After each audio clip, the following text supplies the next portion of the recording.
Mesdames et messieurs, bonjour et bienvenue dans votre journal de 15 heures. Voici les titres de cet après-midi. Pour plus d'informations. Le Premier ministre et chef du gouvernement par intérim a félicité le président du Botswana pour la constitution de son nouveau gouvernement. Toujours dans l'actualité nationale, lancement d'une formation en sécurité maritime dans le CRFM.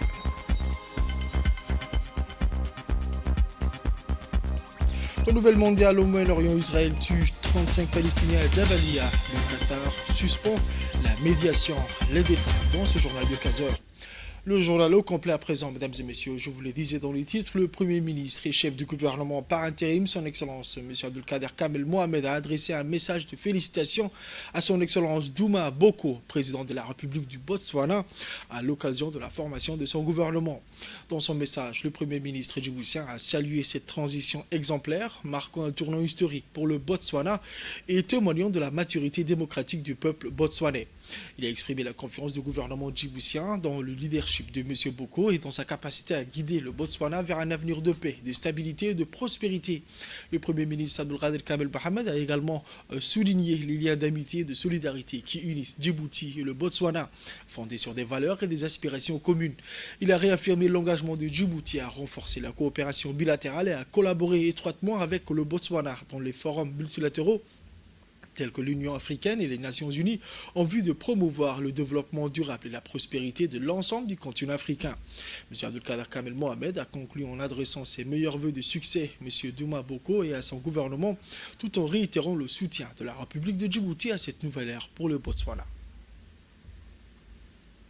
Autre actualité nationale, le ministre de l'Éducation nationale et de la formation professionnelle, M. Mostafa Mohamed Mahmoud, a présidé ce matin la cérémonie d'ouverture d'un atelier de mise à l'essai des modules de formation sur l'élaboration et l'utilisation des manuels scolaires de français et de mathématiques au cycle primaire et secondaire. Le reportage avec Fardouz. Le ministre de l'Éducation nationale et de la formation professionnelle, Mostafa Mohamed Mahmoud, a présidé ce matin la cérémonie d'ouverture d'un atelier de mise à l'essai des modules de formation sur l'élaboration et l'utilisation de manuels scolaires de français et de mathématiques au cycle primaire et secondaire. L'atelier a vu la participation du directeur et spécialiste du programme de l'UNESCO, le directeur de l'AFD ainsi que des experts internationaux spécialistes en éducation du Bureau international d'éducation et les experts nationaux, les spécialistes en conception de manuels scolaires, des inspecteurs et conseillers pédagogiques, des formateurs, des enseignants. L'événement qui se déroule du 10 au 14 novembre au Sheraton Hotel est organisé par le MENFOP en collaboration avec l'UNESCO et le soutien du Bureau international de l'éducation. Cet atelier fait partie du projet Ressources éducatives phase 2, Produire pour lire, financé par l'AFD et destiné à améliorer la qualité et l'accès aux manuels scolaires. Cette rencontre a également pour objectif de tester et d'évaluer des modules de formation novateurs conçus pour l'élaboration et l'utilisation de manuels en français et en mathématiques au cycle primaire et secondaire, et ce,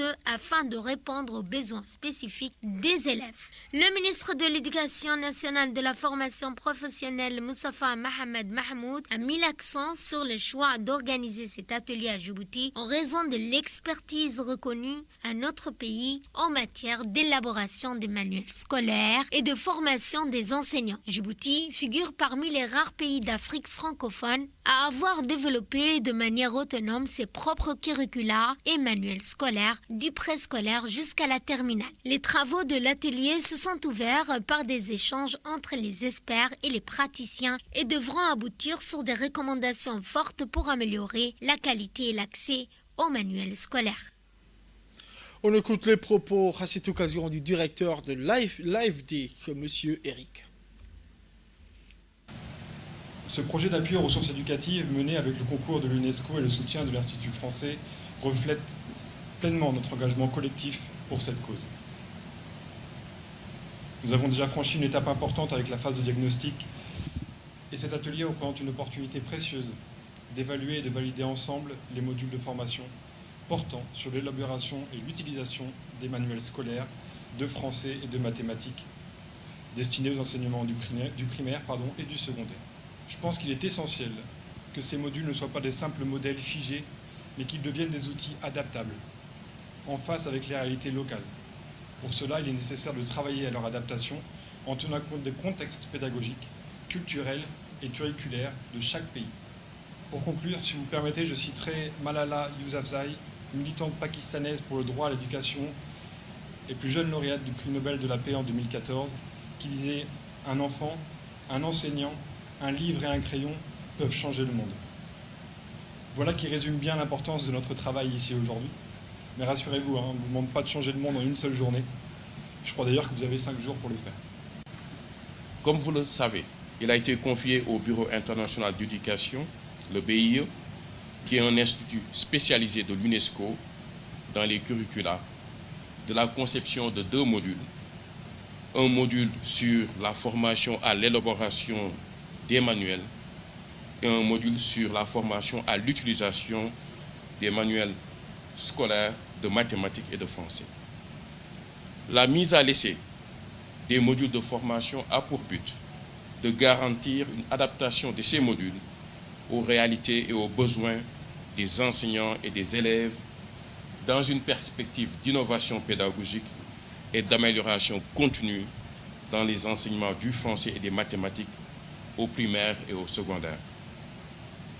La famille de l'UNESCO, particulièrement l'UNESCO BIE, accompagnera la République de Djibouti, notamment par une amélioration continue des modules sur la base des leçons apprises ici de cette expérimentation. Cet atelier de mise à l'essai, qui se tiendra sur 5 jours, inclura une simulation de formation et la production de fiches pédagogiques des manuels de français et de mathématiques à partir des formations proposées. On écoute le ministre de l'Éducation nationale et de la formation professionnelle, son Excellence Mostafa Mohamed Mahmoud, qui a mis l'accent sur le choix d'organiser cet atelier à Djibouti. Cet atelier a pour objectif donc de tester, d'évaluer des modules de formation novateurs conçus pour l'élaboration et l'utilisation des manuels en français et en mathématiques au cycle primaire, secondaire, afin de répondre donc aux besoins spécifiques de nos élèves et enseignants. Si cet atelier se tient à Djibouti, c'est parce que notre pays, comme l'a très bien dit l'expert UNESCO BIE, se distingue par son expertise reconnue dans l'élaboration des manuels scolaires et la formation des enseignants.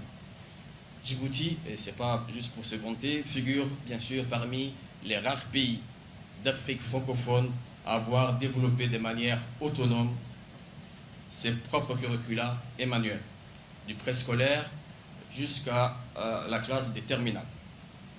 Ensemble, nous avons donc la responsabilité d'élaborer des manuels adaptés aux besoins spécifiques de chaque niveau d'enseignement. Ces manuels doivent non seulement transmettre des connaissances, mais aussi veiller à la curiosité intellectuelle, encourager l'esprit critique et offrir aux jeunes les outils nécessaires pour s'épanouir dans un monde en constante évolution. Cet atelier centralise la mise à l'essai, comme c'est mentionné sur la fiche, des modules de formation, un processus essentiel pour garantir l'efficacité et l'adaptabilité des manuels scolaires que nous recevons. En testant donc ces modules, nous assurons que chaque contenu est pertinent, accessible et conforme aux attentes de ceux qui sont les premiers utilisateurs, à savoir nos élèves et nos enseignants.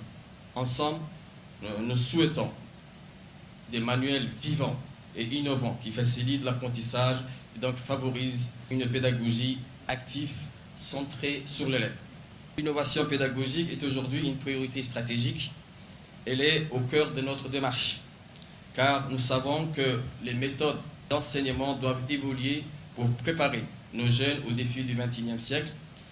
Pour cela, nous devons concevoir des supports qui ne se contentent pas de transmettre des savoirs, mais qui les adaptent au contexte de chaque pays, à la diversité des environnements scolaires et aux réalités de notre époque. On écoute à présent une réaction recueillie auprès des participants qui étaient présents à cette initiative. À l'issue de ce manuel, de ces 2 modules qui ont été validés à Dakar, en février. Alors maintenant, nous semblons expérimenter un peu ces manuels, ces 2 modules de formation pour avoir des inputs ou profiter de l'expérience aussi des experts de Djibouti, et aussi bien les formateurs au niveau du centre d'élaboration des manuels, aussi bien les utilisateurs, et pour que nous puissions améliorer les 2 modules.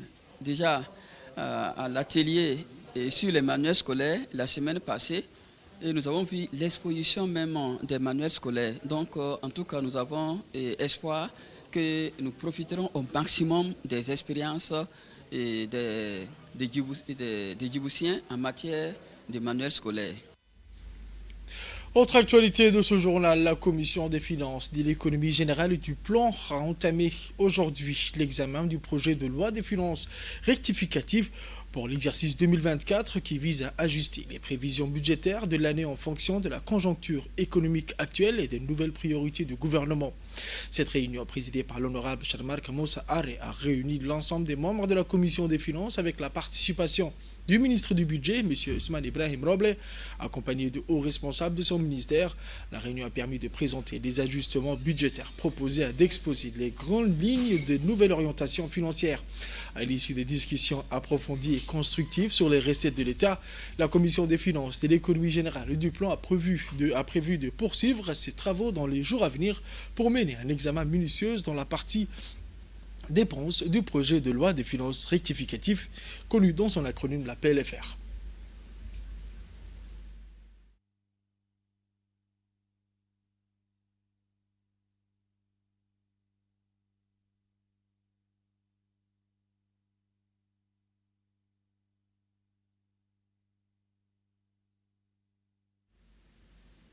Il est l'heure de l'appel à la prière de Salat al-Asr. Poursuivant dans l'actualité nationale toujours, une délégation djiboutienne qui est à Addis Abeba en Éthiopie dans le cadre du comité conjoint frontalier entre les 2 pays. Sous la conduite du secrétaire général du ministère de l'Intérieur, une importante délégation composée des représentants du ministère sectoriel s'est rendue à Bishoftu, à 40 km d'Addis Abeba, dans le cadre de la 28e réunion du comité conjoint des administrateurs et responsables frontaliers. Cette réunion a eu lieu le 7 au 8 novembre 2024. Lors des discours officiels, la chef de la délégation de la République fédérale et démocratique de l'Éthiopie a souhaité la bienvenue à la délégation djiboutienne. Elle a souligné dans ses propos que les 2 peuples partagent les mêmes valeurs culturelles et qu'ils sont liés par un destin commun. À son tour, le secrétaire général du ministère de l'Intérieur a prononcé un discours au nom du ministre de l'Intérieur, son Excellence M. Saïd Nour Hassan, dans lequel il n'a pas manqué de remercier chaleureusement le peuple et le gouvernement éthiopien pour l'accueil hospitalier et l'accueil qui leur a été réservé depuis leur arrivée. Il a salué la bonne initiative des organisations pour le choix de Bishoftu. Par ailleurs, il convient de souligner que le comité conjoint en est à sa 28e session. Le moment est venu donc de dresser un bilan de ses activités en termes d'efficacité dans la gestion des dossiers et d'efficience dans la résolution des difficultés. Autre actualité de ce journal, le secrétaire général du ministère de la Santé, M. Mohamed Ali Mohamed, a présidé la cérémonie de clôture d'un atelier sur les méthodes de surveillance de la sensibilité des vecteurs aux insecticides. Ont assisté à cette cérémonie la représentante de l'OMS, Dr Joumana Hermes, la directrice du programme de santé prioritaire, Mme Mounira Ali, et du coordinateur du programme national de lutte contre le paludisme, M. Samatar Kayad Guélé. La lutte antivectorielle par les services de santé nationaux comprend l'utilisation rationnelle d'insecticides dans les situations de prévention, de contrôle d'urgence. L'utilisation d'insecticides en santé publique implique la mise en place d'un programme de surveillance pour contrôler les niveaux de résistance des populations locales de ce vecteur. Par conséquent, la surveillance de la résistance aux insecticides est un élément essentiel dans la surveillance entomologique et avec les informations sur l'abondance des moustiques adultes et immatures ainsi que sur l'écologie et les habitudes des populations de vecteurs. Elle permet de prendre des décisions en vue d'une lutte antivectorielle efficace. Pour rappel, notre pays est confronté ces dernières années à la transmission d'importantes maladies à transmission vectorielle tels que les virus de la dengue, du chikungunya et du paludisme. Ainsi, pour garantir la meilleure efficacité des insecticides utilisés, une surveillance systématique de la sensibilité de leurs vecteurs doit être maintenue avec des méthodologies standardisées pour lesquelles l'Organisation mondiale de la santé a développé des méthodologies d'évaluation de la résistance. aux entomologistes de la santé de Djibouti sur l'évaluation de la résistance aux insecticides des moustiques vecteurs du paludisme. Bonjour, je suis Sébastien Marcombe, je suis entomologiste médical et je représente Expertise France pour la formation des services de santé de Djibouti. Donc, comme l'a indiqué Marie, nous avons expliqué comment effectuer les bioessais pour permettre de mesurer la résistance aux insecticides des moustiques qui sont vecteurs du paludisme à Djibouti. Dans un premier temps, nous avons effectué des tests de laboratoire et puis la semaine prochaine, nous allons effectuer des tests de terrain pour effectuer l'efficacité du nouvel insecticide qui sera utilisé à Djibouti. Dans son intervention, la représentante de l'OMS a remercié le secrétaire général du ministère de la Santé. Le travail être à la surveillance et à la détection de la résistance, ça va certainement avoir un bénéfice pour la population djiboutienne, mais au-delà aussi parce que les vecteurs, ils migrent, ils vont dans tous les sens, donc c'est une grande responsabilité de savoir et de contrôler et d'avoir la surveillance nécessaire. Utiliser ces informations d'une manière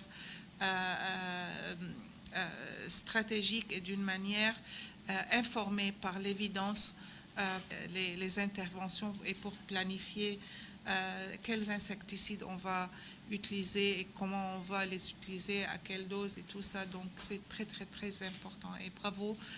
Je vous remercie encore une fois, je remercie nos collègues, nos partenaires de l'Expertise France et bon courage.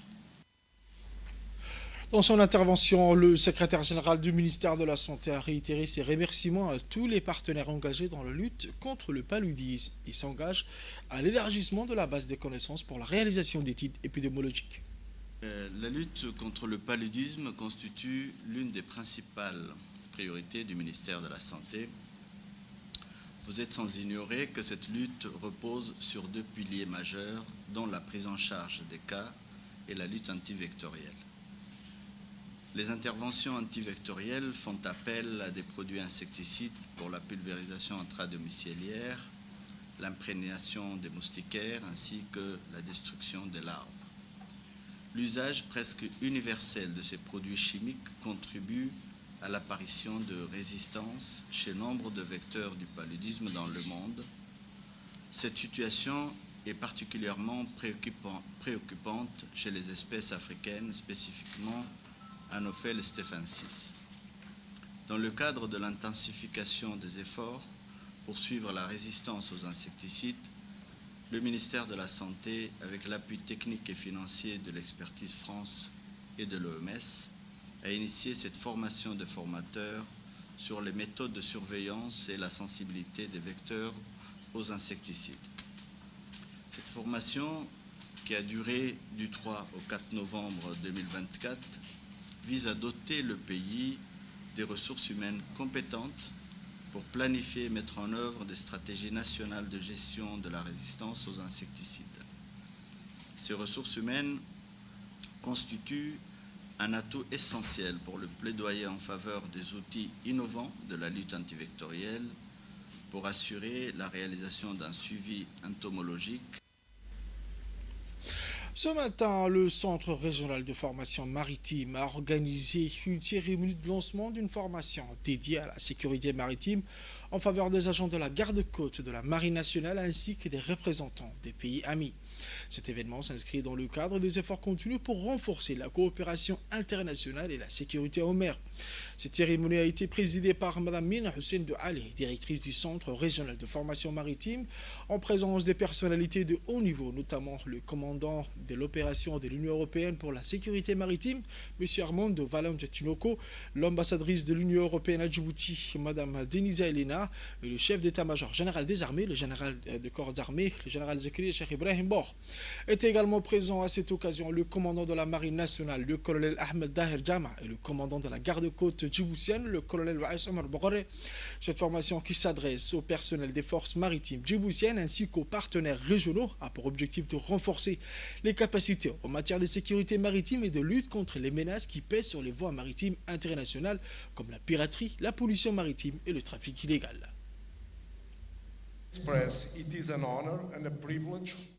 On écoute le commandant de la Marine nationale, le colonel Ahmed Tahir Jama. It's a privilege and honor to be in front of you today. It is the signing. De son côté, Mme Denisa Elena, ambassadrice de l'Union européenne à Djibouti, a rappelé que l'Union européenne s'engage pleinement dans le soutien aux initiatives régionales pour la sécurité maritime. De plus, la présence de cet exercice, l'organisation de cet exercice montre que nos missions de paix et de sécurité, de politique européenne de sécurité et de défense ne sont pas uniquement des missions exécutives, opérationnelles, mais aussi des missions qui bâtissent le partenariat avec les pays de la région.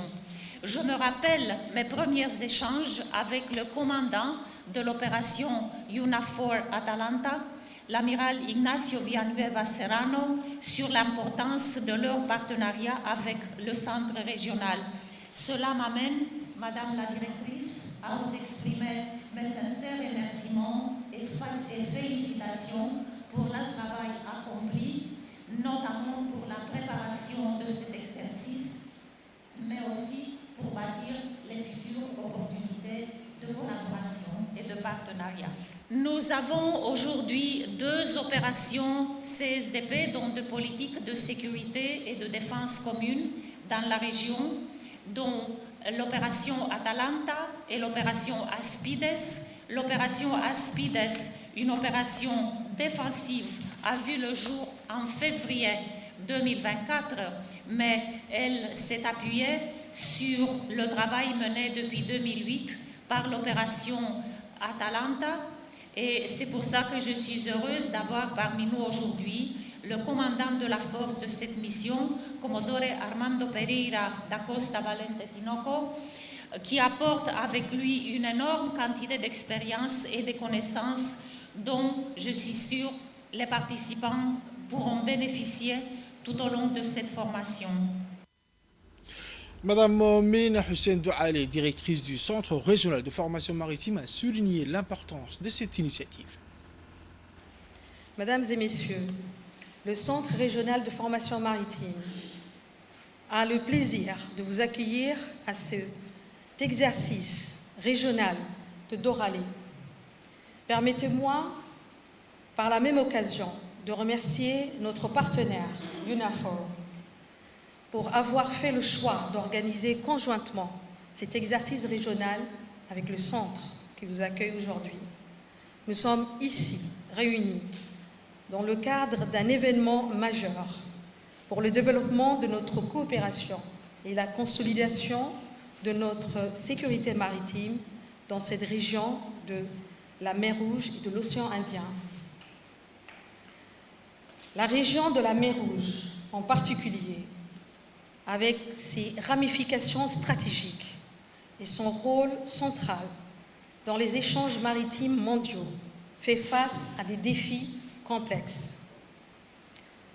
C'est dans ce contexte qu'a été conçu cet exercice régional afin de renforcer les capacités des États signataires du Code de conduite de Djibouti.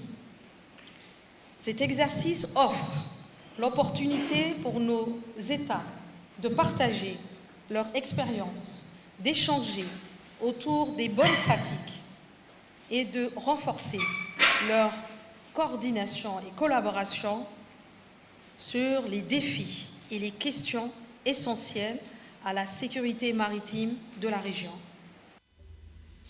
Après les récentes pluies saisonnières, la plaine endéroïque d'Adouar-Dodar, située entre Balh et Dora, a retrouvé toute sa vitalité. Cette zone souvent aride et soumise aux caprices du climat est désormais recouverte d'herbes fraîches et parsemée de points d'eau, offrant un paysage exceptionnel et une source précieuse pour les familles nomades qui transfèrent en cette période vers la sous-préfecture d'Odora de la région des Tadjoura. Grâce aux précipitations, la plaine attire les troupeaux et les familles venues du littoral cherchant pâturage et points d'eau. Les familles nomades habituées au défi de la sécheresse voient en cette abondance, un véritable soulagement pour leurs activités d'élevage. Les pâturages fraîchement régénérés offrent une alimentation naturelle aux bêtes, garantissant ainsi leur bien-être et renforçant la résilience des éleveurs face aux variations climatiques. Cette situation souligne l'importance des ressources naturelles et de leur gestion durable dans un contexte de changement climatique qui affecte de plus en plus la disponibilité de l'eau et des pâturages dans les zones arides. La plaine d'Aouda représente aujourd'hui un espoir pour les éleveurs et leurs troupeaux. Ce retour à la vie témoigne de la résilience de la nature face aux aléas climatiques et rappelle l'importance de préserver et de valoriser les terres pastorales qui soutiennent la subsistance de nombreuses familles. Un éleveur nomade Trusumance dans la plaine de Doda témoigne des bénéfices sur les bénéfices des précipitations saisonnières avec la disponibilité de l'accès à l'eau et à l'alimentation. Grâce à cette situation, les laits et la viande sont en abondance. Aux nouvelles mondiales à présent, je vous le disais dans les titres, Gaza, Israël tue 35 Palestiniens à Jabalia. Le Qatar suspend la médiation. Le reportage avec Fardous.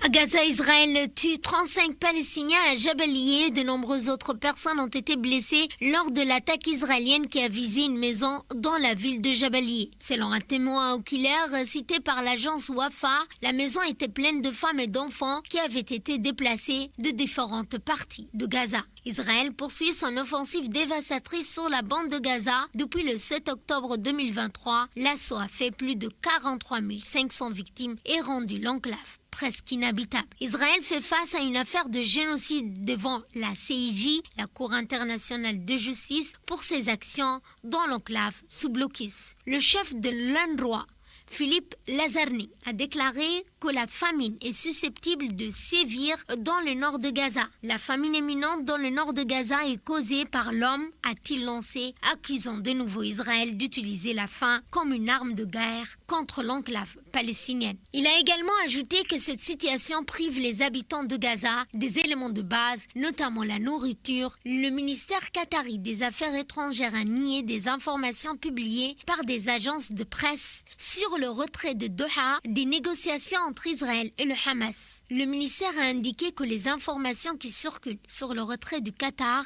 du dossier de médiation à Gaza ne sont pas exactes, soulignant toutefois qu'il avait notifié aux parties qu'il reprendrait ses efforts de médiation lorsque le sérieux nécessaire pour mettre fin à la guerre serait atteint. Autre actualité internationale, au Liban, plusieurs frappes israéliennes sur la banlieue sud de Beyrouth. Le reportage toujours avec Fardous.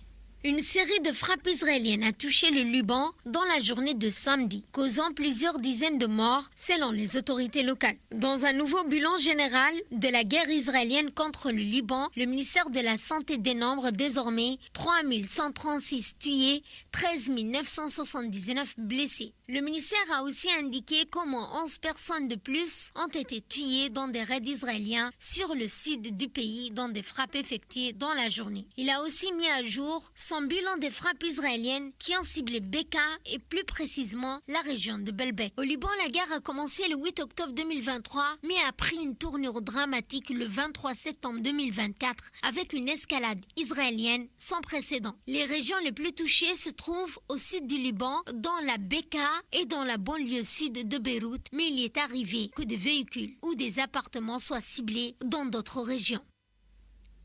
C'est tout pour ce journal de 15h, mesdames et messieurs. Merci à vous de l'avoir suivi et restez avec nous pour la suite du programme sur Télé Djibouti.